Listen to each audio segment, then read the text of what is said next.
నమస్తే. శ్రీ గురుభ్యో నమః. శ్రీమాత్రే నమః. శ్రీమాత శ్రీ మహారాజ్ఞి శ్రీమత్ సింహాసనేశ్వరి చిదగ్నికుండ సంభూత దేవకార్య సముచిత ఉచిద్భాను సహస్రాభ చతుర్భావ సమన్విత రాగస్వరూప షాఢ్య క్రోధాకారాంక్షోజ్వల శ్రీమాత్రే నమః. మనకి తప్పనిసరిగా గ్రహాలు అనేటువంటివి చలనంలోనే ఉంటాయి కాబట్టి గ్రహ మార్పు జరుగుతూనే ఉంటుంది. కొన్ని గ్రహాలు తొందరగా మారుతూ ఉంటాయి, కొన్ని గ్రహాలు చాలా నెమ్మదిగా మారుతూ ఉంటాయి, కొన్ని గ్రహాలు మధ్యమంగా మారుతూ ఉంటాయి.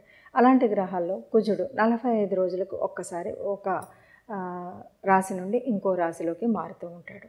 మరి కుజుడు మారినప్పుడు ఇబ్బందులు ఉంటాయా, లాభాలు జరుగుతాయా అంటే ద్వాదశ రాశుల్లో కొన్ని రాశులకి మంచిది జరగడం, కొన్ని రాశులకి ఇబ్బంది కలగడం అనేటువంటిది సహజ సిద్ధం. ఏ రాశి ఏ గ్రహం ఎటు జరిగినా కూడా కొన్ని రాశులకు మంచి, కొన్ని రాశులకు చెడు, కొన్ని రాశులకు మధ్యమంగా ఉండడం అనేటువంటిది ముఖ్యమైనటువంటిది. ఆ రకంగా చూస్తే మరి ముందుగా కుజుడు సంచారం వల్ల మరి ఏ రాశులు లబ్ధి పొందుతాయి ఏంటి అన్నది పక్కన పెడితే అసలు కుజుడి లక్షణాలు కనుక చేసుకుంటే కుజుడికి కోపం, గొడవ, ఒక రకమైనటువంటి వీరత్వం, సైన్యాధిపతి అంటూ ఉంటాం సహజంగానే. ఆ లక్షణాలన్నీ ఉంటాయి.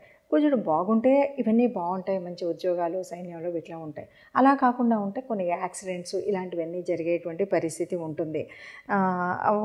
అయితే వీటిని ఈ దృష్టిలో కనుక చూసినట్టయితే మరి కుజుడు బాగా లేకుండా ఉండేటట్టు అంటే మనం చాలా వరకు కుజుడు అనగానే మనం ఎంతసేపు కుజదోషం ఇక్కడి వరకే చూస్తుంటాం. కుజదోషం వేరు, అది ఉన్నటువంటి గ్రహాల స్థితిని బట్టి. అలా కాకుండా కుజుడు ఈ సంచారం మూలంగా ఒక్కొక్క రాశిలోకి వెళుతూ ఉన్నప్పుడు జరిగేటువంటి పరిస్థితి.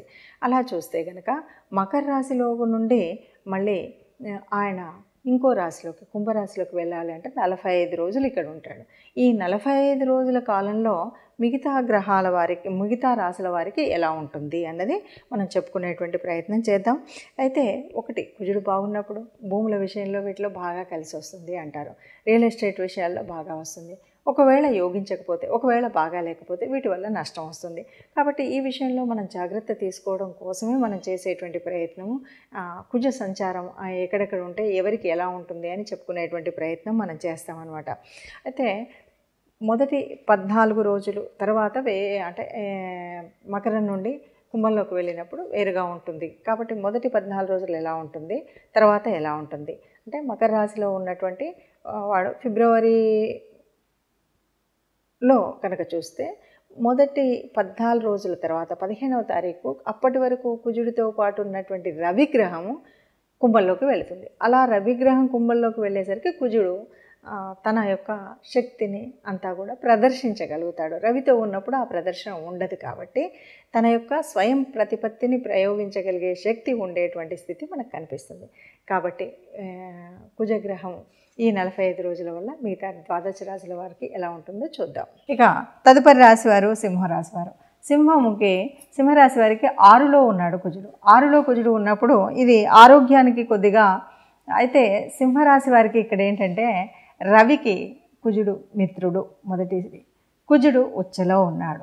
ఇప్పుడు ఇలా ఉన్నప్పుడు ఆరోగ్య స్థానం ఎలా ఉంటుంది అంటే ఆరోగ్య స్థానం ఇప్పటి వరకు ఉన్నటువంటి ఇబ్బందులన్నీ పోయి కొద్దిగా ఉన్నతంగా ఉంటుంది. ఆ ఇబ్బందులు ఆరోగ్యంలో ఇప్పటి వరకు ఉన్నటువంటి ఏదైనా ఇప్పటి వరకు డిటెక్ట్ అవ్వనటువంటివి ఏమైనా ఉంటే అవి డిటెక్ట్ అవ్వి వాటికి మందులు దొరికి వాటికి మంచి ఆరోగ్యం పొందేటువంటి పరిస్థితి ఉంటుంది. అంటే సింహరాశి వారికి మిత్రుడైనటువంటి కుజుడు వల్ల లాభం చేకూరుతుంది కాబట్టి ఆరోగ్యం బాగుంటుంది, అనారోగ్యం తగ్గిపోతుంది. కాబట్టి ఈ కుజుడి సంచారం వల్ల వచ్చేటువంటిది లాభమా నష్టమా సింహరాశి వారి కంటే మంచి లాభమే అని చెప్పొచ్చు. ఇప్పటి వరకు ఉన్నటువంటి కష్టం పోయి అనారోగ్యం పోయి ఆరోగ్య స్థితి కలుగుతుంది అని చెప్పొచ్చు. మరి ఇప్పటి వరకు చెప్పుకున్నటువంటి దాంట్లో మీరు చూడగానే ఇది భయపడిపోయి అయ్యో కుజుడు బాగలేదు ఈ 45 రోజులకు నాకు నష్టం అని కుజుడు అనుగ్రహం లేనటువంటి వాళ్ళు కానీ, కుజుడు తన నీచ స్థానంలో ఉన్నటువంటి రాశుల వారు కానీ అనుకోవడానికి వీల్లేదు. ఎందుకు అంటే మనకి ఇది గోచార రీత్యా మాత్రమే మనం చెప్పుకునేటువంటి పరిస్థితి.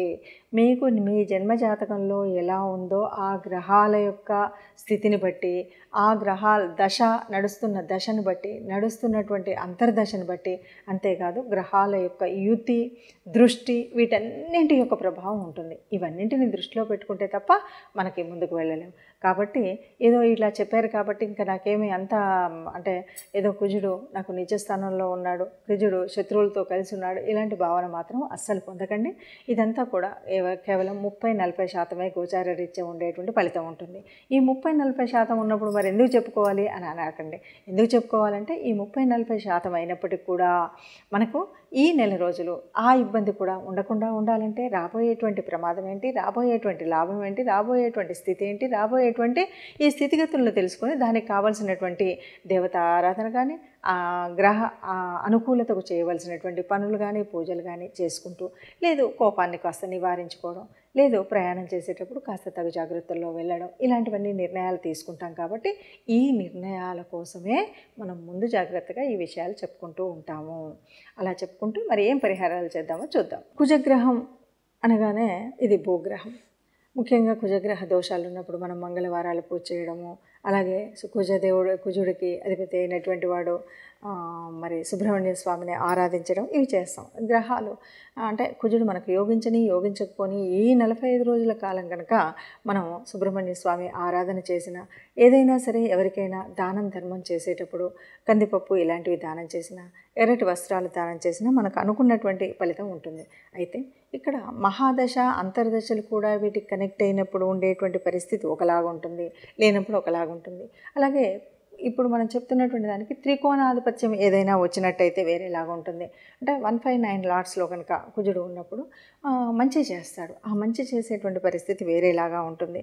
ఈ మంచి చేసినప్పుడు కుజుడు అనగానే భూమికి సంబంధించినటువంటి వాడు, మంచి అంటే ఏదైనా డిసిప్లిన్కి సంబంధించినటువంటి కొన్ని ఉద్యోగాలు ఉంటాయి, అంటే రక్షణ విభాగానికి సంబంధించినటువంటి ఇటువంటి వాటిలో ఉన్నటువంటి వాటిలో ఎప్పటికే ఉన్నట్టయితే మంచి ఉపయోగాలు ఉంటాయి, మంచి వృద్ధి ఉంటుంది. అలా కాకుండా ఇప్పుడే తెచ్చుకోవాలి అన్నటువంటి వాళ్ళకి ప్రయత్నాన్ని చేస్తే కనుక మంచి ఫలితం ఉంటుంది. అలాగే భూముల వల్ల, రియల్ ఎస్టేట్ వల్ల మంచిగా కలిసి వచ్చేటువంటి పరిస్థితి ఉంటుంది. అలా కాకుండా ఉన్నట్టయితే కొద్దిగా గొడవలు, కోళ్ళు, చిన్న పని చేసినా కూడా ఏదో ఒక దెబ్బ తగిలించుకోవడం ఇలాంటివి కూడా ఉంటాయి. కాబట్టి ఇక్కడ మనం చేయవలసినటువంటిది ఏమిటి అంటే, ఇప్పటి వరకు విన్నటువంటి దాని మూలంగా మనకు అనుకూలించేటువంటి గ్రహం అయినా కాకుండా తప్పనిసరిగా గ్రహ అనుగ్రహం పొందాలి. కాబట్టి కుజ ఆరాధన ప్రతి మంగళవారం తప్పనిసరిగా సుబ్రహ్మణ్య స్వామిని ఆరాధించడం, అలాగే మనకు తోచినంత వీలైనంత ఏదైనా పేదవాళ్ళకి దానం చేయడం అనేటువంటిది, ముఖ్యంగా కందిపంపుకు సంబంధించినటువంటిది.